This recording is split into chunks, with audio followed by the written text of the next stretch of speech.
Okay, let's see. Does it look like it's recording? Miss Anselm, can you just verify that we're recording this? Yes, we are recording. Great. Thank you so much. Sometimes when I'm sharing my screen, I don't get to see all the controls. So that is great because again, we are recording this. I will be sending this out tomorrow for all of you if you want to review it, but also for many of you, of those who weren't able to make it tonight. I think that's the beauty of typically in past years, I've done this in the theater in front of a live, senior parent audience. This is actually kind of nice because I feel that we will be able to reach more families this way, and they will be able to view this at their leisure if they're not able to make it tonight. Again, I want to point out everybody is muted. Please use the chat. We want to hear your questions, but with big groups like this, it's just really easiest if you put your questions into the chat. The only ones who can see the questions would be myself and our co-hosts. And so as we go through, feel free, as questions come up, put them in the chat. We may answer them as we go along, or we probably will save many of them for the end in case it's something that we're going to cover at a later time. I also want to just put out my little disclaimer, although I'm sure I don't need it with a group of parents here, but we will assume that everyone on the Zoom will act appropriately, but should there be any inappropriate behavior, we do immediately shut down the Zoom. So let's get started. So I just want to give you a little bit of an overview of what we're going to cover tonight. So I think it's important to have a little bit of a timeline of what the senior year will look like for you. I think sometimes that takes a little bit of the stress out of it when you know what kinds of things your students will be doing every step of the way. And I think we as parents, a lot of times it's easy to just say, are you doing this? Are you applying to scholarships? Are you applying to colleges? Are you doing it all? But I think if by knowing when it's appropriate to get those things done, it will help you to be able to support your students without having to ask them if they're doing it all right now. We're also going to talk a little bit about financial aid and scholarships. Talk a lot about the resources and the additional help that your students can get through Prospect. And of course, questions. We will try to answer all of your questions through the chat tonight. And so hopefully we will be able to get through all of those. I also want to put out there that we talk a lot about college during these events. The reason being is that over 90% of our students go on to college. And so while we tend to have to talk to the bulk of our, what most of our students are planning to do, we also are aware that some students are choosing other options, and we want to help your students with other options as well. So because we can't do big programs like this for all of the different post-secondary options, we really encourage your student and you to reach out to the counselor individually or to myself individually, and we certainly can help you through some of those other options as well. All right, I want to tell you a little bit about our post-secondary planning sessions that we had with all seniors on August 24th and 25th. We do this every year. We've actually moved it back. I think when seniors come back from summer break, they hit the ground running, and they truly are ready and anxious to get going with all of this. And so we've moved this into the third week of school so that we can set the stage, give your students some information about what their year is going to look like. And again, the timeline, when they need to be doing some of those things. So we did that on those 2 days. Seniors came out of their English classes, and it was really a great opportunity this year with our block schedule to have a full 80 minutes with your students. And so it enabled us to not only give them information in a larger group setting, but also have breakout sessions that were really hands-on working sessions. So I'll tell you a little bit about those breakout sessions and how your students really did either start or complete a college application during these breakout sessions. So one of the things we did in the larger group overview is to remind your students how important it is to look at their transcript and make sure there are no errors on their transcript. The transcript will start to be sent out to colleges or scholarship agencies or employers if your students are going on to the trades or an employer in the future. And it's really important if there are any mistakes to get them fixed right now before we start sending all of that out. So we reviewed that. And then we really did a pretty wide overview of the college application process. Probably not even halfway through. So we had maybe 25 minutes into the session, we started our breakouts. And so we told students that it was up to them to self-select an appropriate breakout session. And so basically any student that was applying to any four-year college was encouraged to go to the four-year college breakout session where we started a common application. The reason why we chose the common application is that it tends to be the most common application that your students will be filling out. I'll explain a little bit later on the different types of applications that your students might see, but with the state of Illinois this year, for the first time ever, adopting the common application for all public universities in Illinois, we felt that the common app would be a good choice to get our students familiar with. So for any student who was not planning on applying to at least one four-year college, we encouraged them to go to our other session, which was really filling out a Harper application, as well as getting a little bit of information on the military, trades, or going on into work. We brought in a couple of our representatives from Harper who actually walked our students through the Harper application. And for those students who really said, I have no plans to go to Harper, we encourage them to at least get started with it, maybe even submit it, because at the time we were offering waiving the $25 application fee. And students never know if they may go take a course in the future at Harper. And by applying while they're in high school, they're in Harper's system and can at any point in the future go back to Harper and basically not have to apply again. So that two-year session was a great way for students to at least get started. And I really think it also helped some of our students who are very undecided. It helped them to see a little bit of some of the options that are available to them through Harper. And Harper is not just for the degree programs. Our rep explained some of the certificate programs where students who are interested in some of the trades could actually get some hands-on training without needing to get a college degree through Harper College. So I realized that there was some overlap, some students who said, well, I'm applying to at least one four-year school, but I also am applying to Harper because, I really, that is my backup plan, and I may very well be going to Harper. So we encourage those students to go to the four-year session just so that they heard all of the procedures for their four-year colleges, but also told them that we will be bringing our Harper admissions reps back again for additional Harper application sessions, where again, they will be able to apply to Harper during one of those sessions and have the application fee waived.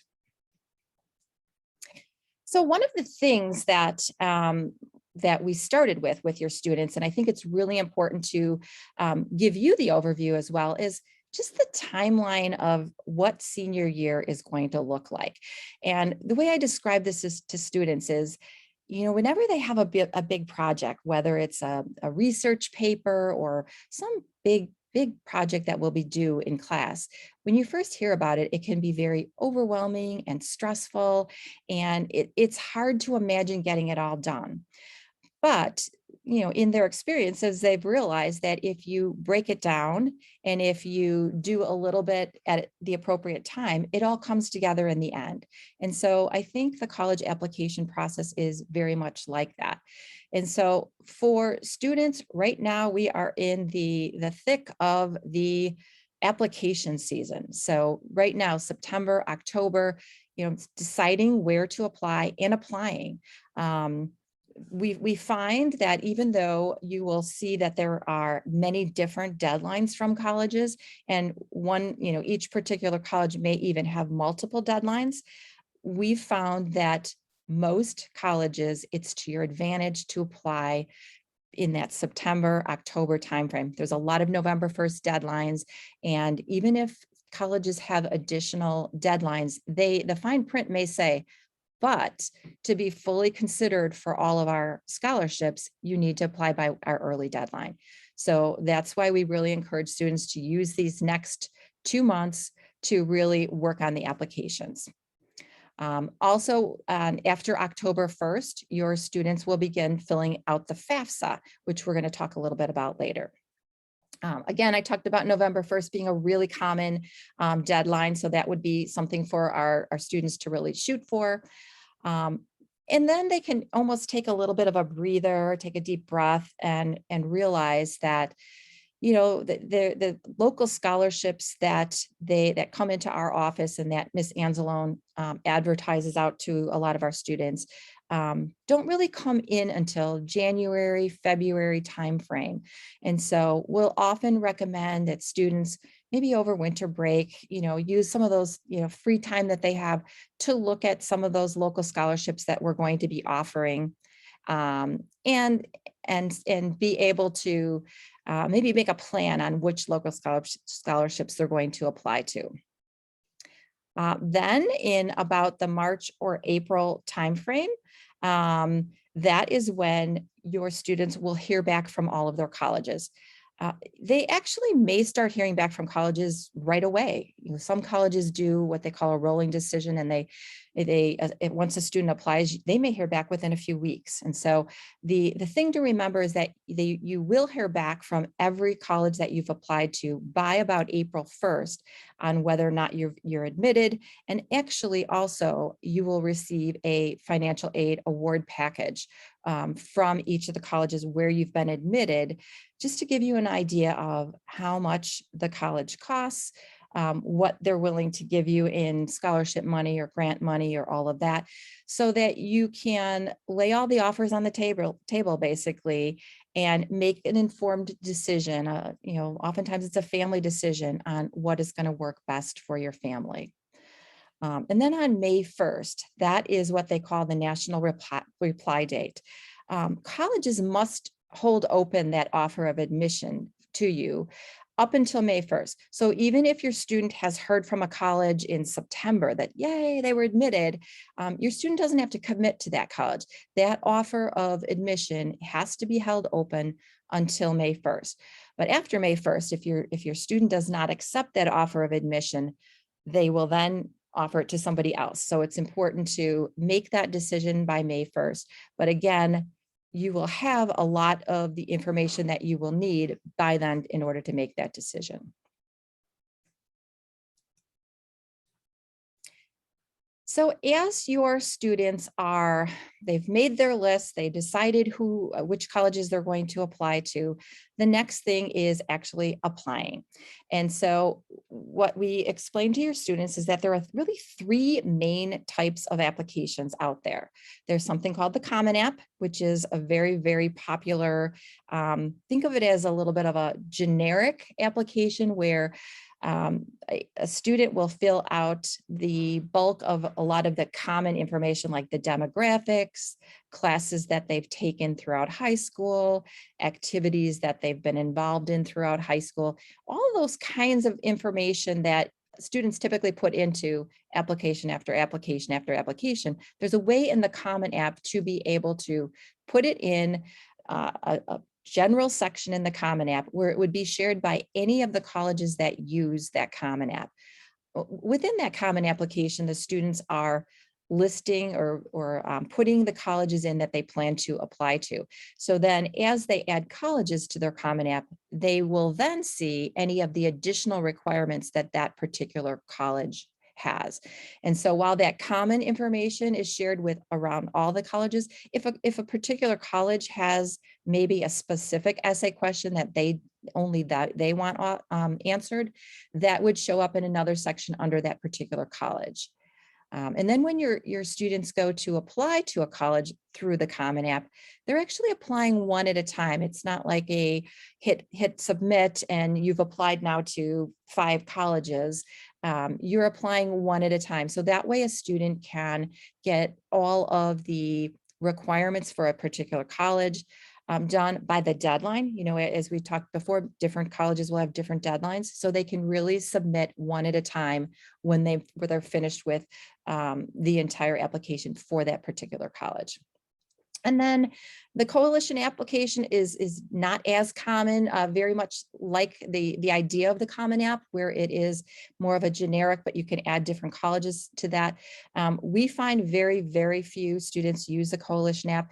And actually it's a newer kind of application and still has a few glitches in it. And so we encourage students, if they can avoid the coalition app, which it's usually able to do, that they would be better off using maybe either a lot of times a college will say we take both the Common App, the coalition app, and our own app. So there's some choices to be had there. And then the last one is the college's own application. So basically all that is a college says, here's the Indiana University application. And usually you will find that on the website of the college. They basically click to get an account with that application, set up an account so that they can log back in later if they don't finish the application. And then when they're done, they would just submit that particular application directly to the college. I think as far as the parents' role in all of this, I think it's really basically to, be behind the scenes and supporting your students.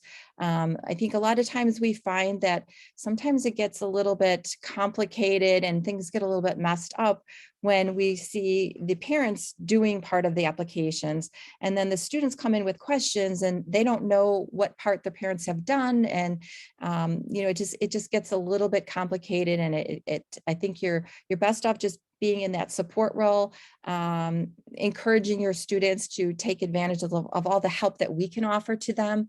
And so we'll be talking a little bit about that as well.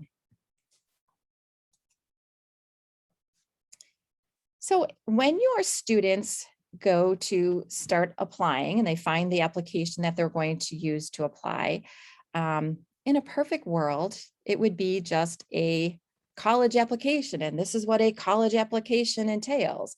But of course, because it tends to be a somewhat complicated process, each college determines what they want from the applicant to be able to determine whether they can admit that student or whether they're going to have to deny the student. And so I think it's helpful to understand what might be in that application, what might be asked of your students. I think bottom line, you're always going to see that demographic information about the student, address, contact information, grades. Actually, the grades in high school are the number one aspect that colleges use to determine whether a student's admitted. You'll see some variances in how colleges are going to ask for all of those grades. And so while some may require a transcript, an official transcript, others will ask for something called a self-reported academic record, which is really nothing more than a student looking at their transcript and reporting, freshman year, I took biology. First semester, I got an A. Second semester, I got a B.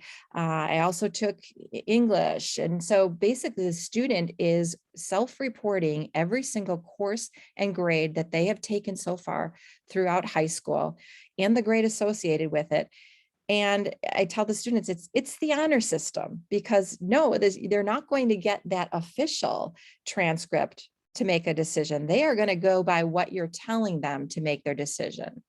But there will be that final transcript that will need to be sent that will verify that you were accurate. And they have every right to rescind admission if you weren't accurate on that. So it's important for students to know what's required for each application, because I think colleges really want to see that the student has followed directions. So if they say we're self-reported and the student sends a transcript, it's like, well, gee, we didn't ask for a transcript. So it's important for a student to know what's required. And then sometimes test scores, meaning SAT, ACT, sometimes letters of recommendation. I think that's a biggie where your students automatically assume that a letter of recommendation is required, and they go off and ask a teacher or counselor for a letter of recommendation, when actually there really aren't all that many schools that require those letters of recommendation. So we have a whole procedure we talk to your students about as to how they determine whether a letter of recommendation is needed, and how to go about asking their teacher if it is needed. The application fee, sometimes there is a fee to apply. Sometimes it's free. So that's another thing that varies. And if your student, I think both colleges definitely do not want the price of a college application to keep a student from being able to apply. There are things called fee waivers where we can sign off on your student being able to apply and have the fee waived. So we definitely can show your student how you can apply, they can apply for that. And then again, those rarely audition interview portfolios, usually we see that more in music programs, dance programs, those kinds of things. When your students are applying, they may have some choices on their admissions options. And so you may see things like early action, meaning if let's say a college will say, well, we have both an early action deadline and we have a regular deadline. Early action might be November 1st, regular might be February 1st. What they say, what the fine print with the early action says is, what early action means is we're going to reward you for getting your application in early. So if you have it in by November 1st, we'll give you an answer by the end of December. If you are choosing regular and you have it in by February 1st, you won't get an answer maybe till April 1st. So early action is generally a good thing to get an answer early. Sometimes it also gives you that priority for scholarships. Same thing with priority, very, very similar to early action. I explained regular.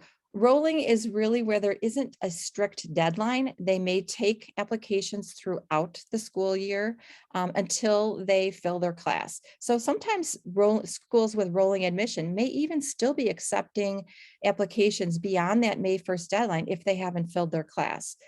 So that's just a continuous process. As they get applications, they're reviewing them and they're giving a decision back to the student. There's also something called early decision. I really don't even need to talk much about it. We talk to your students about it. It's a binding early decision.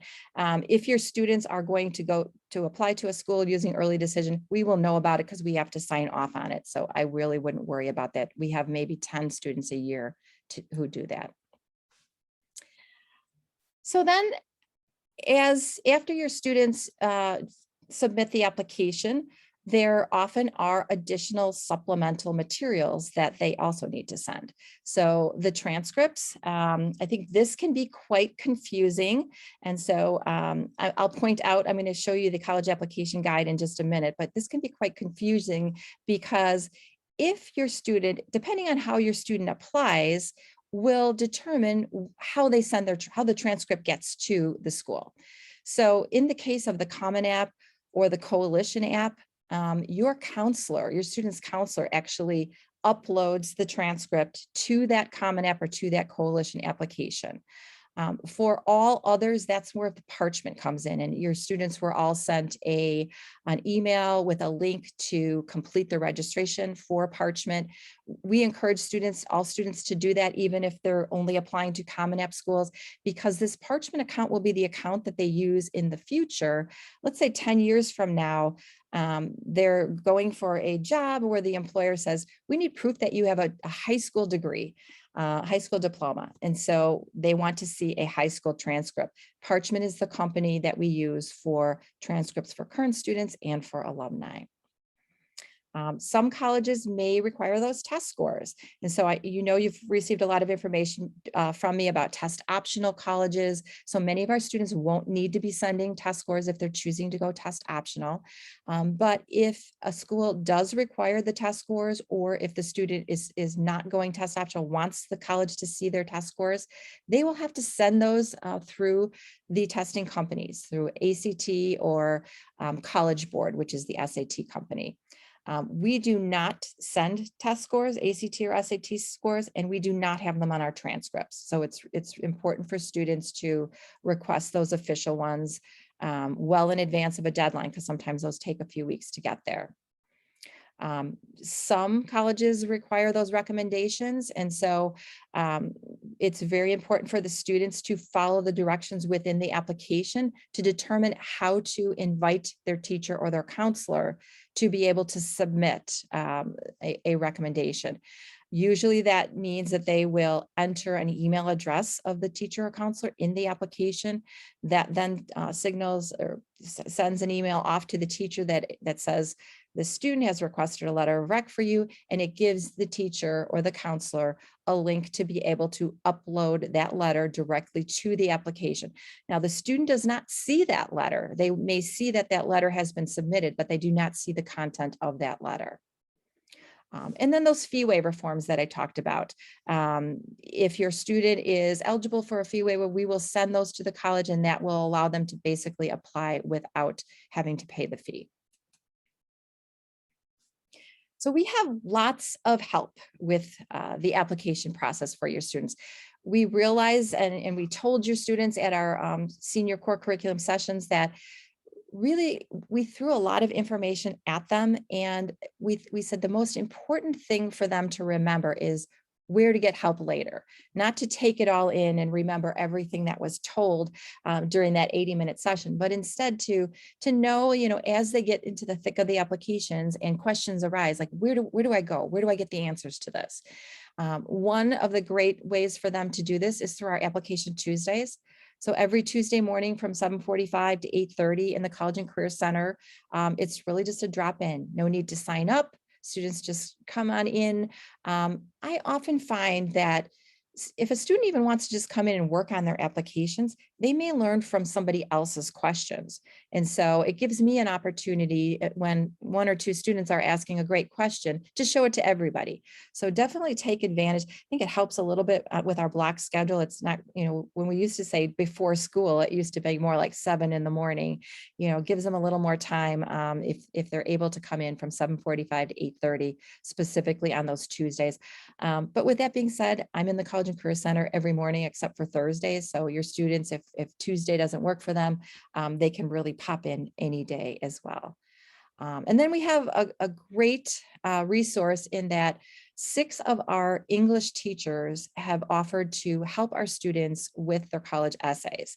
And so there's a flyer. I'm going to just show you briefly what this looks like. There's a flyer where they basically can either choose which teacher they would like to have review their essay, or they can just contact Mr. Love, who will set up an appointment with them with one of these teachers.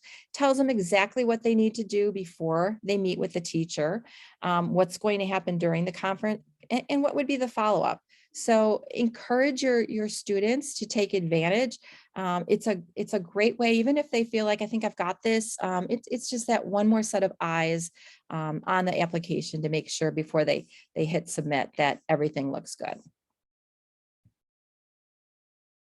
Oh, you know what? I just realized too, I wanted to quickly show you the college application guide. I had talked about some of the different components that you're going to find on this college application guide, but I want to just show you it visually live so you get an idea too of all that's out here. So it's divided by the different, like we call these tiles, but if your student needs help with creating a college list, they would go here. For college apps, this tells them all about the college apps, how to find the college apps, lots of great information about the Common App or the Coalition app. So that could be really useful for them. If they go to The parchment, the transcripts one, I think I like this chart a lot. If they're confused, like, I don't remember when I send with parchment or when my counselor is going to do it. Here's a nice little chart that really basically shows if they've applied through the Common App or Coalition, that's where they don't have to order their transcript. Also the recommendations, if they know they need recommendations, this is where they would come to find things like the letter of recommendation form that's required by teachers, or the separate one that would be required by counselors.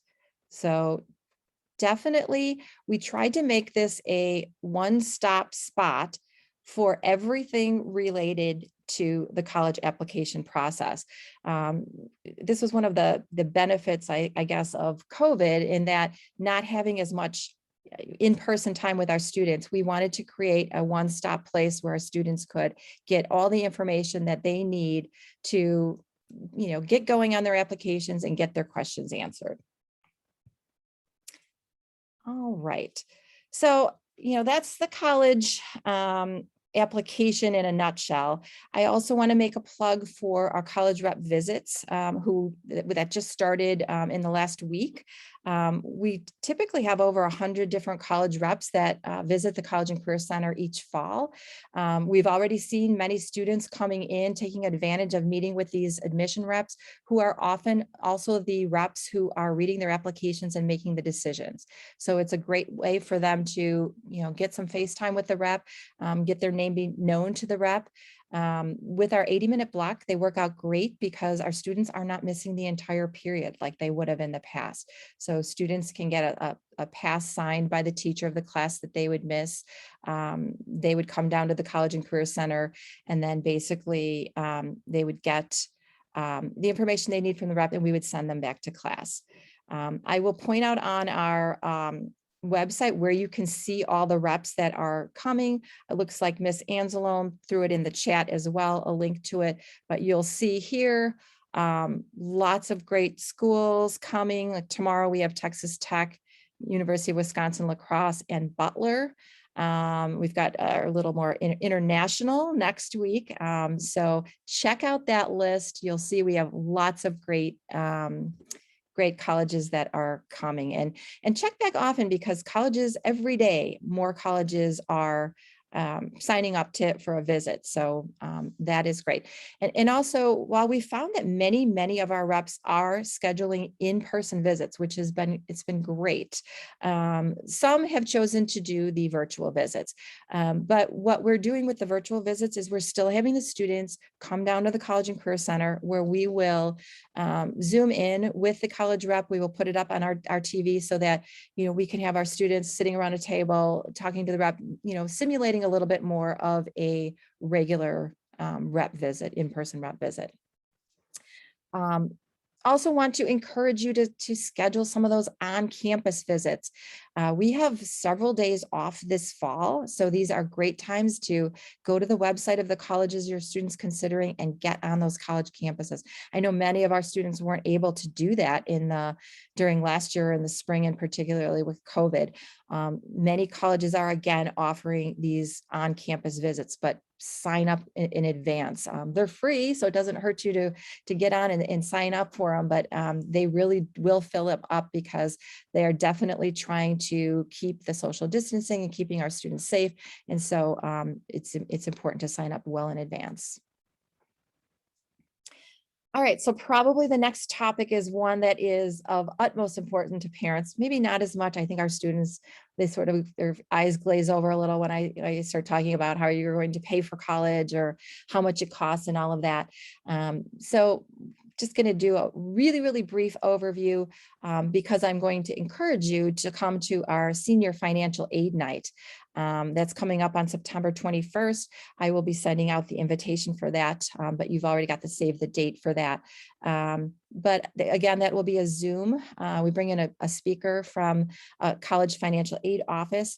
And we really, the world of college financial aid is so extensive that it would be hard to do it justice in 5 minutes here. So I'm just going to give you a few quick things and then encourage you to also come to our additional event. Um, First off, I think it's really important to have that family discussion. I find too many of our seniors go into this blindly and just assume that they're going to go to any college that they choose that they get into. And it's often a really difficult conversation when a senior and their parents make an appointment with me in the spring and say, Johnny got into all these colleges and we can't afford any of them. So it's really important to have that conversation now.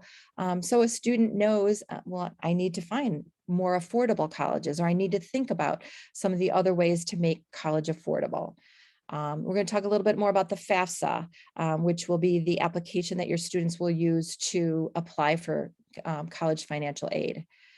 We encourage your students to always have Harper College as definitely a financial safety school on their list.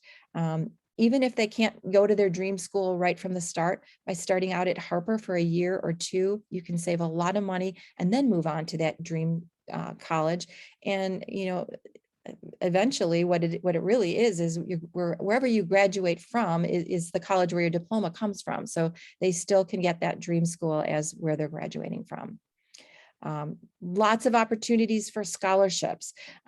We talked about those local scholarships that generally come into our office in January and February, but also you'll find that many colleges offer what they call automatic merit scholarships, just based on your students applying for admission. So when they get that letter that says, congratulations, you've been admitted to our school, they may also get that letter that says, and your student has earned a $10,000 a year merit scholarship. Tuition lock, I think you'll find many schools will say, whatever the price of tuition is the first year, we're going to lock it in for all 4 years. And so that you can at least know what that's going to be and know that there's not going to be a sharp increase. And lastly, graduating in 4 years. I can't stress enough how much of a difference financially that can make if a student has a plan going in. And I know many of our students now have a lot of dual credit or AP credit. And so it's definitely very feasible for them to graduate in 4 years, even if they may not be completely decided on the major. I think the key is to really work with their advisor in college and make sure that they're always looking ahead to what requirements need to be met, what prerequisites there are for courses, and have that plan of how am I going to make this work in 4 years. All right, so I mentioned the FAFSA, again, stands for the Free Application for Federal Student Aid. This is just the general application that all colleges will require to be able to qualify for that need-based aid. So when we talk about need-based aid, we talk about things like grants, which is money that they just outright give you. Also could be loans.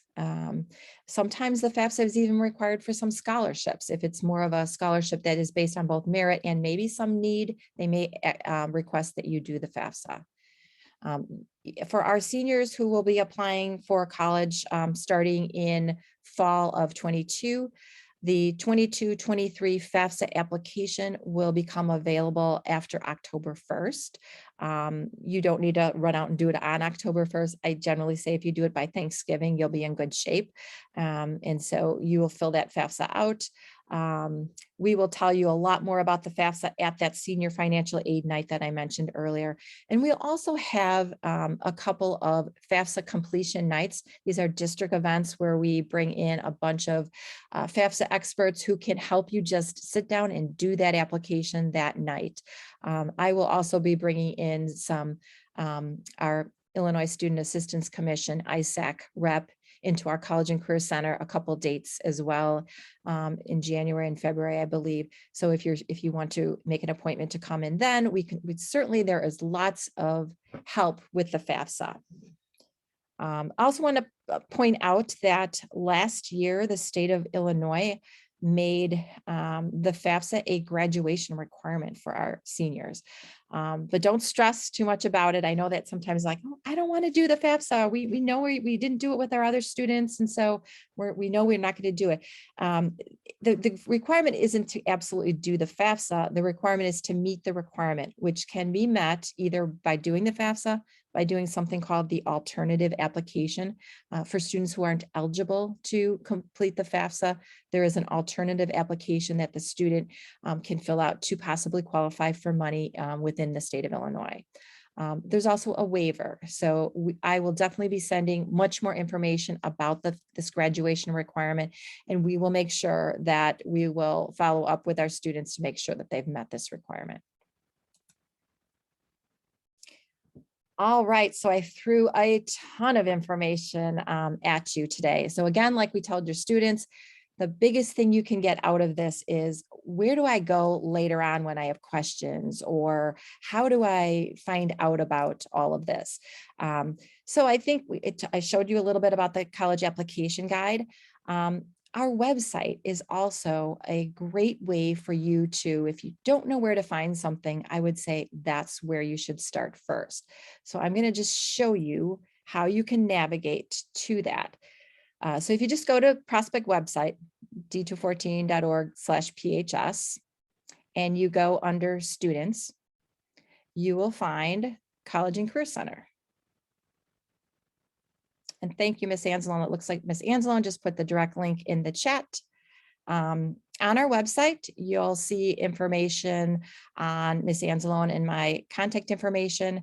This quick link section is a really handy way for if your student says, oh, I need that parchment thing. How do I get there? Here's a link directly to it. Naviance, directly to it. Our scholarship list, the college rep visits. If you are unsure about some dates, calendars. So lots of information, Harper Promise information, lots of information right in this quick link section.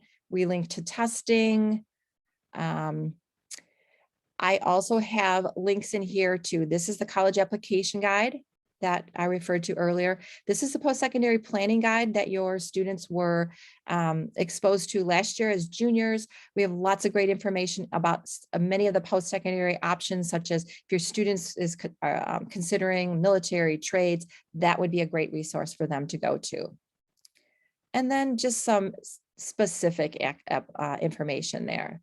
So hopefully between the college application guide and our website, you at least have that starting point to go and get many of your questions answered. We also have many more events like this to help you through all of this. So Senior Parent Night tonight, I mentioned the financial aid night. The Directions Fair is coming up, which is for students who may have accommodations in high school and want to hear about how they go forth with that in college. The Directions Fair could be a great opportunity for those students. The FAFSA nights for our student athletes, we have Advising the Student Athlete Night, post-secondary options panel, and a skilled trades fair. For those students who were in the breakout session and specifically had told us that they're really interested in the skilled trades, maybe they want to go into plumbing or being an electrician or whatever, we will try to follow up with those students so that we can make sure that we can get them on the field trip to get to that skilled trades fair. Again, the College and Career Center is the main place for your students to stop in for help. We're open from 9:45 to 1:45 every day. Ms. Anzalone is in there during those hours. I'll be in there during the before school hours. You can certainly email us. And that's probably the fastest way to ask a question is via email.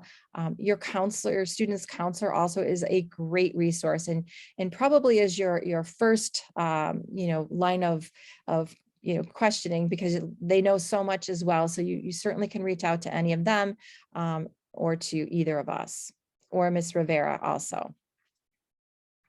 So we covered a lot of information. I am now going to go back through the chat and see if I missed some questions here.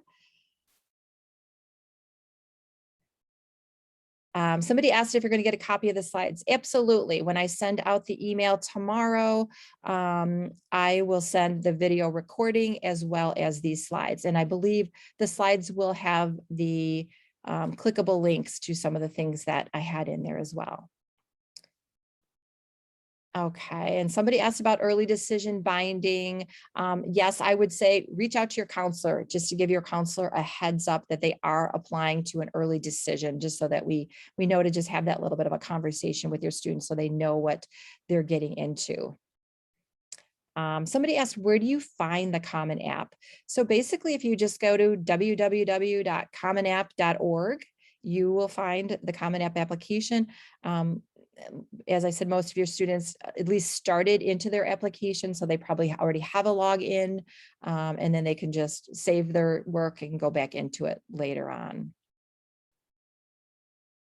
And Miss Anzalone gave a great point in here when she put the links in for like the college application guide, or maybe our website. Bookmark it. You know, it's the kind of thing that we encourage our students to bookmark it, because it's a great way, you know, for them to easily like, oh, I think they said something about that, and I think it's in that college application guide. Now, where did I find that? Basically, bookmark it, or again, if you can't find it, you can always go back to the College and Career Center website on the Prospect website, and there's that direct clickable link right there.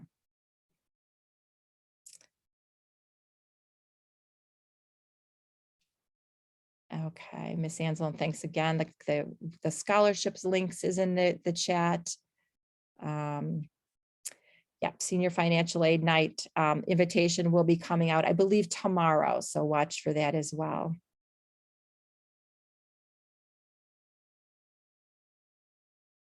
Is the event calendar list online? Yes, let me show you again on our website, on the Prospect website, under quick links. If you look at calendars by grade, we tended to have a list of you, so you can go right to your seniors to see the events that are the most pertinent to them.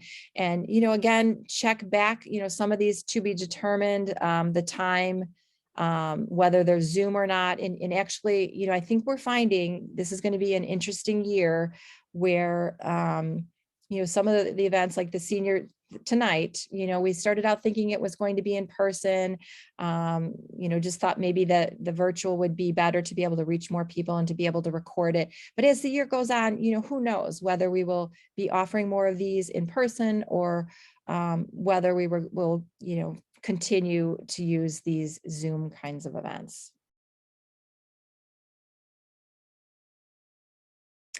Okay, a great question. Will there be any in-person college fairs?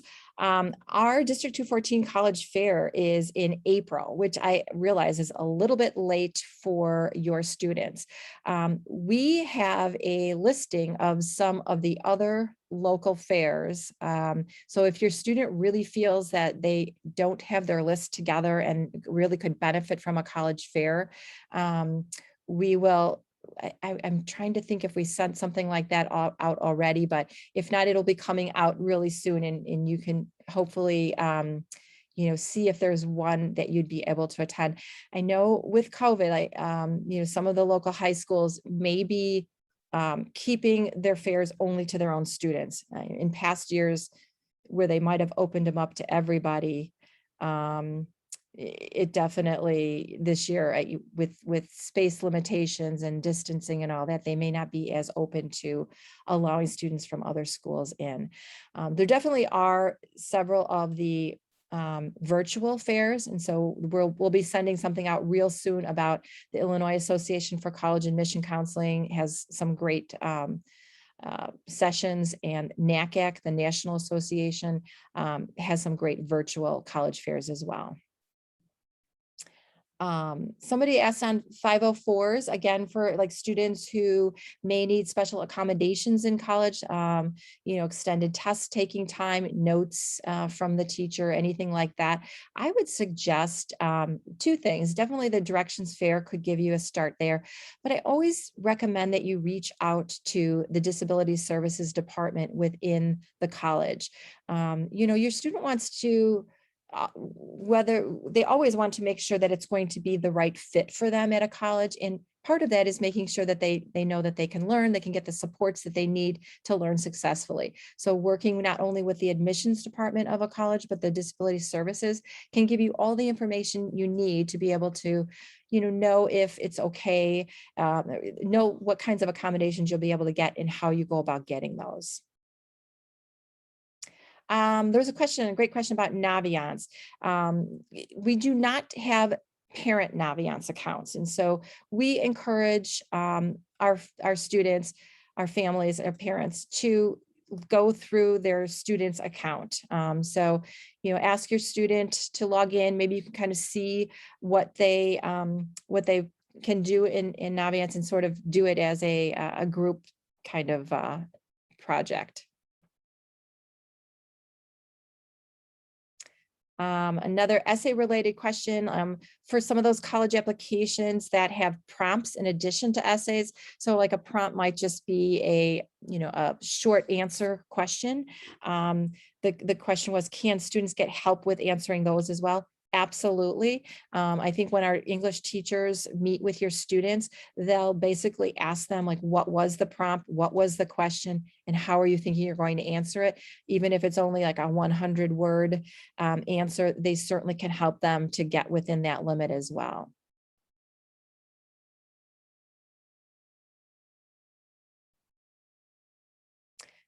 There's a question on, can you submit your ACT or SAT score if you get a higher score on the second time you test? Is there any disadvantage for applying initially with a lower score? No, generally colleges are looking for the highest scores. And so if you already sent a lower score and then you get a higher score later, they will look at that higher score, or they may even do something called super scoring, where they may take within a particular test date, maybe the math score was higher on the first test date, but the English score was higher in the second. They may take like apple pick the best sub scores there. So definitely not a disadvantage. And I also get this question often from students who say, oh no, I decided to go test optional. I don't want them to see my test score, but I already sent it. Maybe I listed it when I took the SAT, so it's already there. How do I keep them from seeing it? The way that it all works is that when nothing gets done with those test scores until an application that matches that student's name and school is submitted. Once that's submitted, that's when they try to do the matching. On many of the applications that are test optional, they ask the question, do you want us to look at your test scores? If you check the box no, the college is not able to see that score. And so don't, tell your students, don't worry about, if the score is already there and they decide they don't want them to see them. So great question. Somebody asked if the FAFSA dates changed from prior year. The FAFSA, yes, if you had older siblings of your senior, the FAFSA used to become available after January 1st. Now it's October 1st, and it's only going at the prior year's tax information. So when your student files the 22-23 FAFSA that opens up on October 1st of 2021, it's going to be asking about tax year 2020 information. Somebody asked, will the English teacher review each section of the Common App or just the main essay? Again, they definitely the main essay, but if there are those supplemental essays, they can certainly help with any of those as well.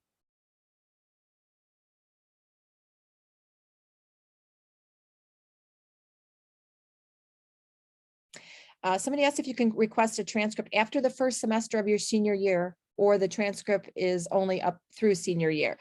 So when your students are applying now, and if they're sending a transcript or if they're self-reporting their grades, basically the colleges are only seeing their grades through the end of junior year.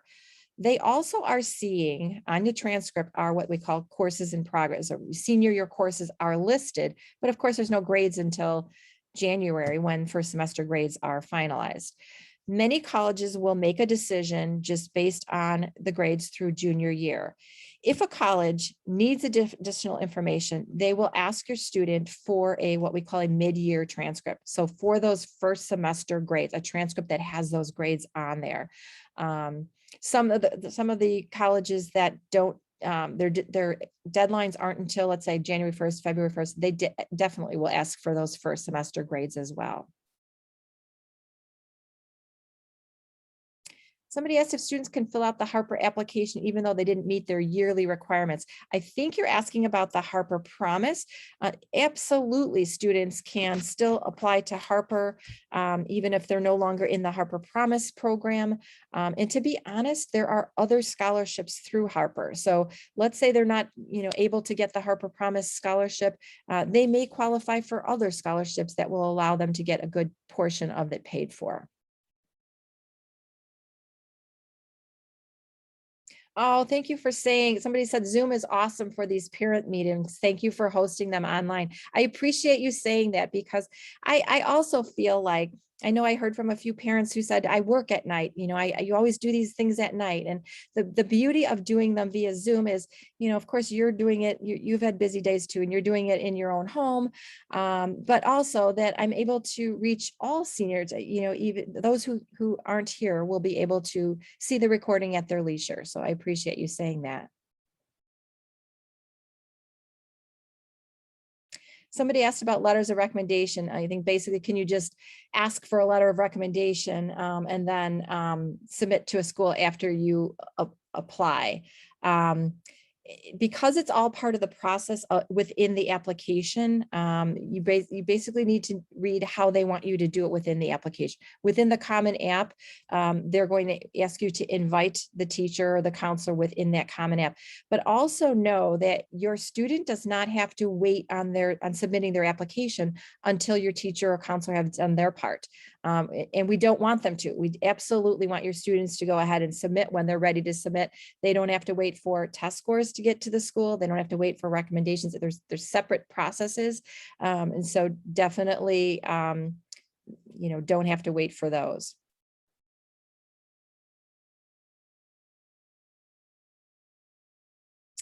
Somebody did ask about the Harper Promise program and what, basically the success rate and how many students are transferring on to four-year schools.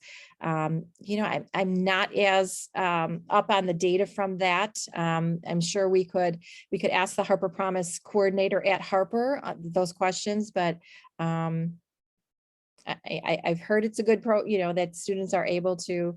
I think it doesn't matter if you're in the Harper Promise or just taking Harper classes, but the chances of classes transferring onto your four-year university are good if you're choosing good, solid core classes that pretty much follow either gen eds or your requirements for your major. You should have no problem transferring them.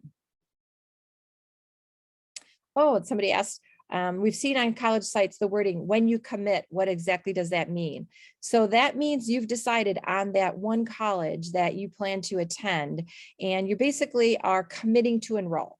And so usually that either means submitting an enrollment deposit to lock it in, or potentially just checking the box saying, yep, you're the one school that I want to go to, and I'm not going to tell another school also the same thing. So that's what commit means.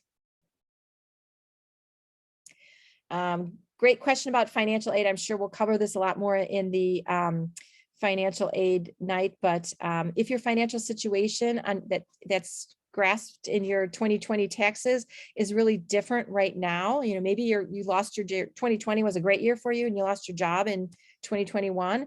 FAFSA is not going to capture that.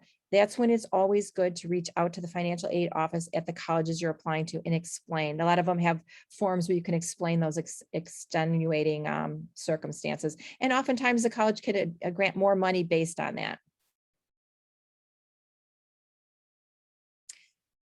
Somebody asked for class rank because the Common App asks for it. We do not, District 214 hasn't provided class rank in many years. And so there's a question on there that says, does your school rank students? And if you say no, then it doesn't ask you to provide that. So that should be pretty easy to turn off that question.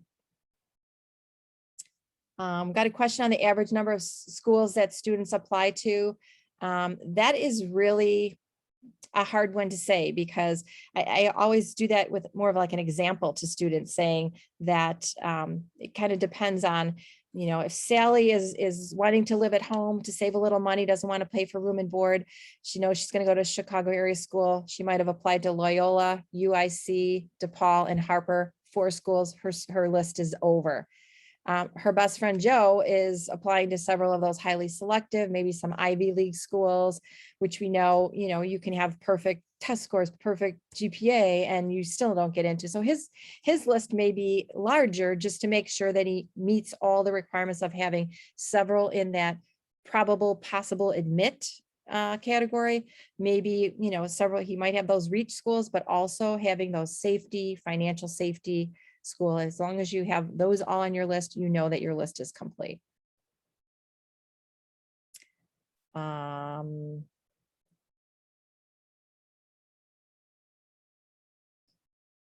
Test score question: is it advisable to submit your test score if the test score is optional? Are there any advantages for submitting your scores? So basically what I tell your students is if they can look at a particular college and see like what is the middle 50% ACT or SAT for the admitted students of that college. And so if their SAT or ACT score falls either within that middle 50% or above, that's when they want to submit that score. It just further enforces their application and adds to, like, my GPA is this, my test score is also right in where, that range of what you typically admit, I'm going to submit my test score. But if your student, and this is often the case, your student's a great student, and as we said before, the transcript is the #1 thing that colleges look at. Your students worked hard, got good grades, they might not be a good test taker.